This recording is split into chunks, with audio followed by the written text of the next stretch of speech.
Hello, ladies and gentlemen of the GTS. I am TehRaquaza2094 coming at you with an OU battle versus a YouTuber named ShikoTAG.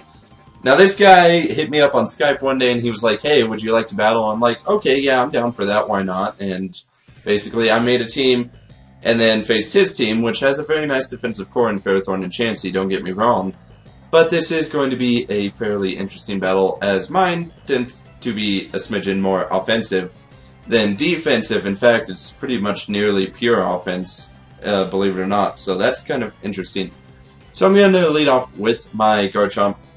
There's more or less kind of an anti-lead set, and I wasn't sure what he was going to do. I didn't want to get leech seeded, and I didn't want him to obviously set up a whole bunch of stuff in my face.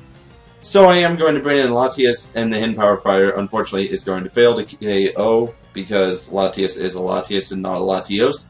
I'm sure if it was a Latios, that might have been a guaranteed KO right there. So now it's time to bring in Thunderous Tea, which is what I should have done in the first place, in all honesty, knowing that, you know, Thunder Wave was clearly obvious. And then go ahead and, I guess, do a double switch because he has a Chandelure now. And if that thing's the choice Scarf set, it could be kind of threatening. So now I am going to switch into Latias and go for the Psyshock, as it honestly does not do as much as I would have hoped against the Chansey. Unfortunately, would have been nice if it did a bit more, but I mean, what can you do? A Chansey is a freaking Chansey. It's a freaking tank. It can take hits. And so I am going to switch here into Garchomp to maybe, you know, more or less threaten the Chansey and force it to take some rough skin damage as it seismic tosses me, and rocky helmet damage too, as well, as you saw. Which is why I said it was kind of a semi-anti-lead Garchomp.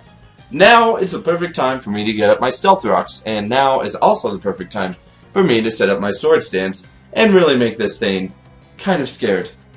So he is going to bring in his Ferrothorn as death fodder, and I'm going to set up another Sword Stance in case he wanted to stay in with his Chansey and stuff and scout what I was going to go for. So I'm going to go for the Earthquake here because I don't want to be locked into Outrage, as that kind of, you know, doesn't let me do what I'm about to do. So this Ice Beam that I'm seeing coming provides a chance for my Ditto to copy his Starmie, which is going to allow me to have a Rapid Spinner on my team without having a Rapid Spinner on my team. Now, imagine that. That's actually fantastic that I made it work out. He's going to bring in Garchomp, predicting a Thunderbolt. I'm going to go for the Rapid Spin because I want those stones gone. It's really putting a hamper on my Thunderous Tea doing any sort of work. Unfortunately, by doing that Rapid Spin, it's going to force me to switch out, and he is a substitute Garchomp. Now, I'm bringing in Latias here as death fodder, so I can bring in something that is going to get rid of that substitute, such as Thunderous Tea. He is going to go for the Dragon Claw. He is going to fail to KO, and my Hen Power Ice is going to take out that substitute, so my plan worked out. I mean, the worst case scenario, I would have had to bring in Ditto and get rid of the substitute that way, but I was hoping that I could save Ditto for later, clearly. So now I'm going to bring in Ditto here to clearly threaten out his Garchomp and basically, you know, just do good damage to whatever is trying to come in. With this Dragon Claw, Stab Dragon Claw, it does plenty of damage, and it pretty much, you know, after 2 hits, is going to KO the Chandelure, so Chandelure didn't end up doing anything. Now, he is going to bring in his Chansey, which, would you believe that I'm going to switch to Lucario. And Lucario is really an underappreciated Pokemon, especially in this point, because Lucario pretty much can more or less just sweep the rest of his team beautifully, actually, after, you know, 2 Sword Stance. But he's going to make the mistake of letting me get to the full +6, which is an easy, may I repeat, easy guaranteed KO on all of his Pokemon. All of them. Nothing can survive Lucario at +6. Well, I mean, maybe a few things can, but for the majority, most things aren't going to survive Lucario at +6. So that Extreme Speed is going to KO. He's going to bring in his Infernape, hoping to Mach Punch me, but of course Extreme Speed, as we know, has that +2 priority. So therefore, I win the priority war and KO his Infernape, and basically I just performed a late game sweep right here with Lucario.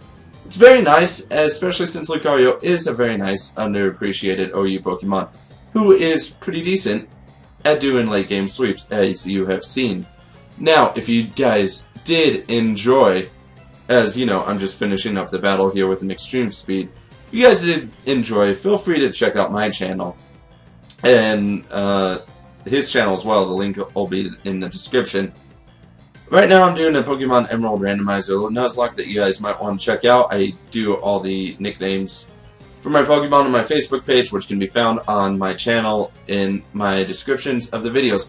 But I hope you guys enjoyed. Make sure to go check me out. Make sure to subscribe to the GTS, and we'll see you guys later. Bye.